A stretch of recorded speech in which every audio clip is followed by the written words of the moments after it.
warahmatullahi wabarakatuh. Perkenalkan, nama saya Dwi Artika Dewi dari Fakultas Pertanian, jurusan Agribisnis. Di sini saya akan melengkapi tugas video dari Bapak Wahyu Isnanda SSTMP selaku dosen mata kuliah Dasar-Dasar Agribisnis. Di video kali ini saya akan menjelaskan apa pentingnya sektor pertanian dan agribisnis. Pentingnya sektor pertanian dan agribisnis terlihat dari peranan agribisnis dalam perekonomian nasional. Menurut Kartono 2013, peranan agribisnis dalam perekonomian nasional dapat diukur dengan berbagai indikator yang terdiri dari satu, dia itu kontribusi dalam pembentukan GDP. Apa sih GDP? GDP singkatan dari Gross Domestic Product, yang dimana GDP itu adalah jumlah produk barang dan jasa yang dihasilkan oleh unit-unit produksi di dalam batas wilayah suatu negara selama 1 tahun. Yang kedua, ada namanya kontribusi dalam penyerapan tenaga kerja. Yang ketiga, kontribusi dalam perdagangan internasional. Yang keempat, kontribusi dalam pembangunan ekonomi daerah. Yang kelima, kontribusi dalam ketahanan pangan nasional. Dan yang keenam, kontribusi dalam pelestarian lingkungan hidup. Yang ketujuh, kontribusi dalam pemerataan hasil pembangunan. Yang pertama, kita akan membahas kontribusi dalam pembentukan GDP atau Gross Domestic Product. Sebagai penyumbang nilai tambah terbesar dalam perekonomian nasional, yaitu melebihi 45% pada tahun 1990, nilai ini tercipta dari sektor agribisnis. Maka dari itu, cara yang paling tepat untuk meningkatkan GDP nasional adalah melalui pembangunan agribisnis. Selain itu juga, pendapatan rumah tangga yang berasal dari kegiatan usaha tani sebesar 54,35% dan on-farm 6,10%, ini menunjukkan agribisnis memiliki peran dominan terhadap struktur ekonomi rumah tangga, pedesaan, dan pertumbuhan perekonomian nasional. Peranan agribisnis dan penyerapan tenaga kerja.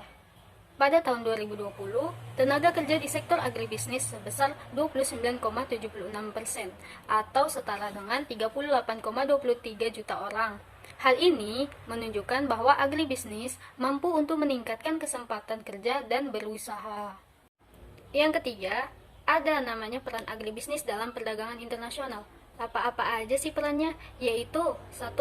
Peningkatan ekspor produk agribisnis terus bertambah dari tahun ke tahun. Yang kedua, pada masa krisis ekonomi dan moneter, sektor pertanian masih dapat tumbuh positif. Yang ketiga, pembangunan ekonomi yang bertujuan untuk meningkatkan pertumbuhan ekonomi. Yang ketiga ini peranannya yaitu pembangunan ekonomi bertujuan untuk meningkatkan pertumbuhan ekonomi, peningkatan kesempatan kerja, dan berusaha serta devisa negara. Peranan yang keempat adalah peranan agribisnis dalam pembangunan ekonomi daerah. Gimana sih isinya? Sumber daya ekonomi yang dapat digunakan dalam pembangunan ekonomi daerah adalah sumber daya agribisnis. Contohnya, sumber daya alam, sumber daya manusia, dan teknologi di bidang agribisnis. Yang kelima, peranan agribisnis dalam ketahanan pangan nasional. Gimana sih? Yaitu dengan adanya pembangunan agribisnis. Kenapa dengan pembangunan agribisnis? Karena dengan adanya pembangunan agribisnis akan menunjang sistem ketahanan pangan yang kokoh melalui keanekaragaman sumber daya hayati di setiap daerah. Jika tidak ada dukungan, maka akan sulit untuk menghasilkan sumber daya manusia yang bermutu. Selain itu, terjadinya defisit pada beberapa komoditas pangan seperti gula dan kedelai.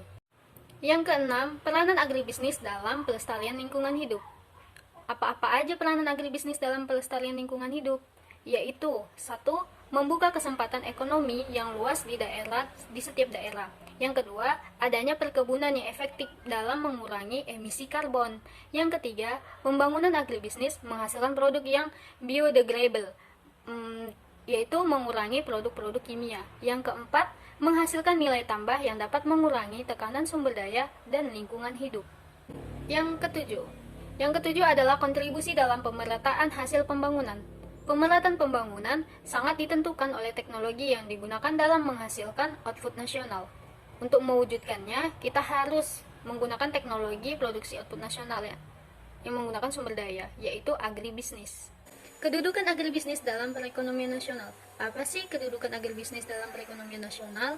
Ada alasan agribisnis memiliki kedudukan penting dalam perekonomian nasional, yaitu adanya aktivitas agribisnis untuk menghasilkan pangan. Yang kedua, usaha ekonomi yang hemat devisa. Yang ketiga, mempunyai usaha ke depan dan ke belakang.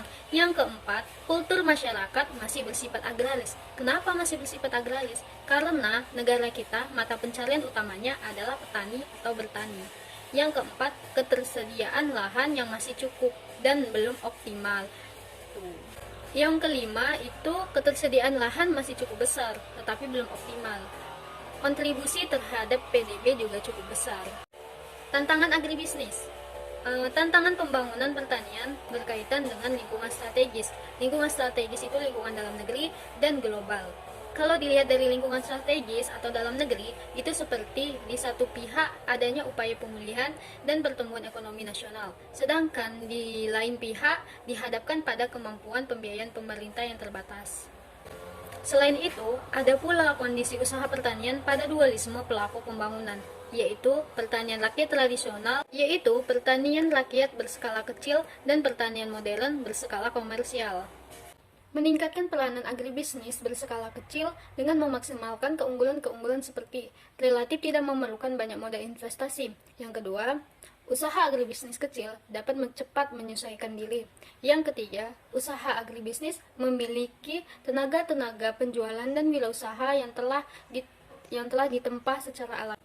Tadi itu adalah pendekatan, sekarang ada tujuan pendekatan pembangunan sistem agribisnis, yaitu yang pertama, agar mampu bersaing dalam menghadapi persaingan global. Yang kedua, mampu mempercepat pengembangan ekonomi daerah. Yang ketiga, mampu mempertahankan kelestarian ekonomi dan sumber daya alam. Baik, itu aja materi yang bisa saya sampaikan kepada kalian. Apabila ada kesalahan kata atau kesilapan kata dalam berbicara, saya minta maaf dan saya juga masih belajar. Semoga bermanfaat atas ilmu-ilmu yang sudah saya sharekan ke dalam video ini. Saya ucapkan banyak-banyak terima kasih sudah menonton, dan saya juga berterima kasih kepada Bapak dosen saya yang sudah menilai. Apapun hasilnya saya terima. Saya sudahi. Wassalamualaikum warahmatullahi wabarakatuh. Terima kasih. Dadah, sampai jumpa.